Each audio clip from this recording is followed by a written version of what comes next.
Bien, en este circuito de igual manera se nos pregunta la corriente entre los diversos diodos, así como identificar o indicar qué diodo conduce y cuál no conduce. Bueno, como podemos observar, esta malla es un poco ya más complicada, por lo tanto necesita ya un análisis un poquito más detallado donde nosotros identifiquemos qué método nos conviene más. Si bien pudiéramos hacerlo por ley de voltajes de Kirchhoff, identificar las mallas, las corrientes y posterior a eso verificar qué corriente circula por cada diodo. Recordemos que es distinto encontrar la malla, la corriente de malla y la corriente de todo el circuito a identificar la corriente de cada diodo. Entonces, nosotros observamos e incluso se nos da predeterminado ya los nodos que intervienen aquí y es muchísimo más sencillo usar este método que el método de mallas, digamos. Entonces estamos usando método de nodos, considerando que tenemos el nodo de referencia aquí. Recordemos rápidamente que un nodo en electricidad es un punto en el cual diversos elementos electrónicos o eléctricos están conectados.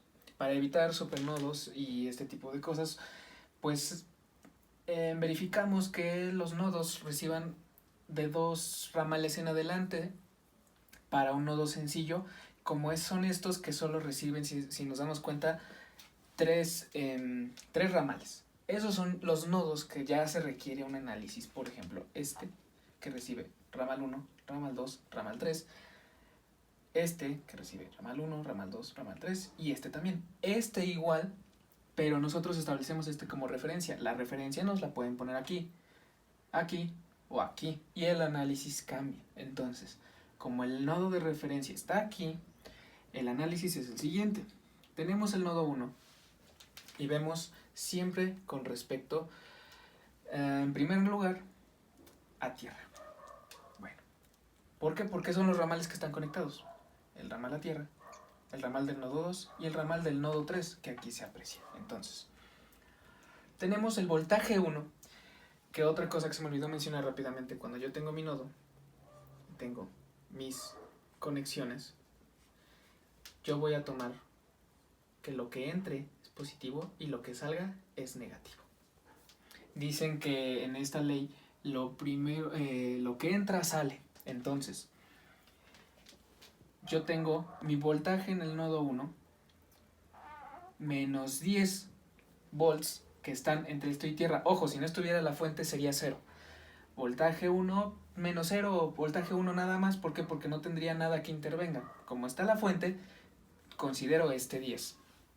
Bien, entonces, voltaje 1 menos los 10 volts que encuentro aquí porque lo estoy tomando como que sale. ¿Y entre qué está esto?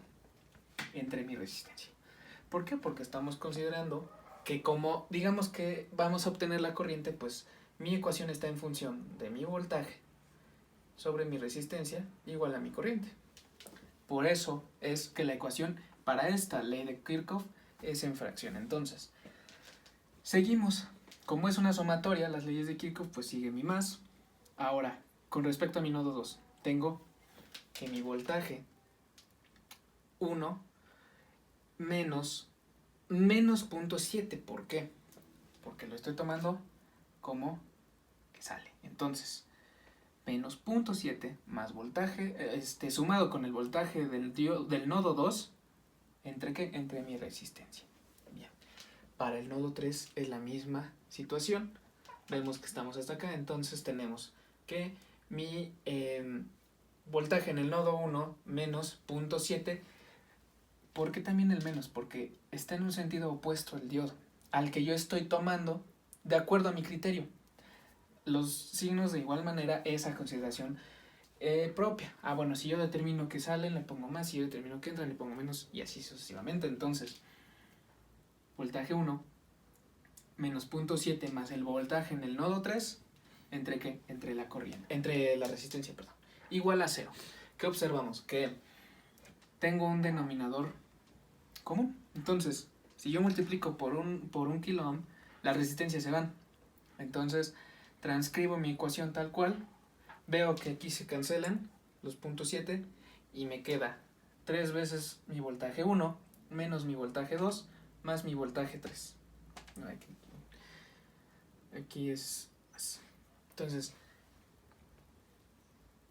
Esto me da igual a el voltaje 10, recordemos que está despejando, entonces pasa por acá y esa es la ecuación de mi nodo 1.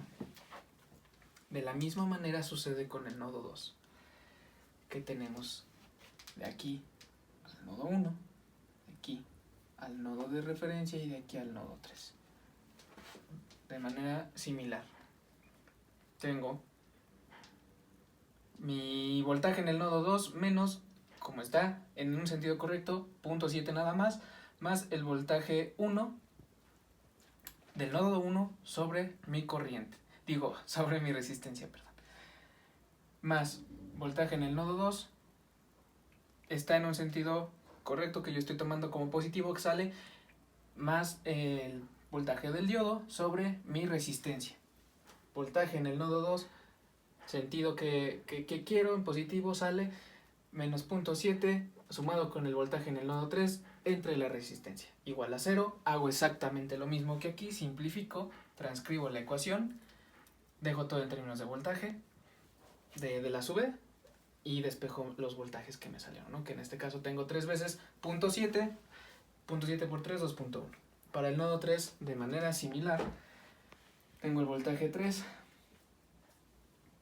menos 0.7 más el voltaje del nodo 1 entre mi corriente de aquí al nodo 2, la misma situación, y de aquí al nodo de referencia están los 5 volts y entre la resistencia. Entonces hago prácticamente lo mismo y aquí también ya me quedan mis ecuaciones. Entonces tengo un sistema de ecuaciones de 3×3. Entonces, de manera matricial, resolvemos estas ecuaciones y obtenemos los voltajes.